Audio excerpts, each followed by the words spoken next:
أسرار بيستخدمها صانع المحتوى عشان يجيب ملايين المشاهدات، عبارة عن 3 أجزاء. تعالَ وأنا أقولهم. الجزء أو المرحلة الأولى وهي مرحلة التحضير والتجهيز، اتعلم تكتب هوكس قوية جدًا لأن دي أكتر حاجة بتجذب انتباه المتابع بتاعك أو المشاهد بتاعك.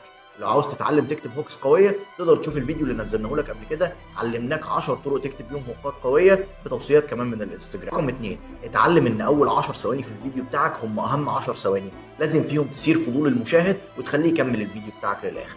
ورقم 3، اتعلم ان اي موضوع او اي حاجه بتتكلم عنها تحكيها في هيئه قصه، ده اللي بنسميه الستوري تيلينج، عشان دايما تحفز العميل انه يبقى عايز يعرف ايه اللي حصل ويكمل معاك الفيديو للاخر. المرحله الثانيه وهي مرحله الميديا برودكشن، وفي المرحله دي لازم تهتم بجوده الصوت جدا وانت بتصور فيديوهاتك، لان الصوت واحده من اهم العوامل اللي بيخلي العميل او المشاهد يا اما يكمل معاك الفيديو للاخر يا اما يقلب من اول ثانيتين.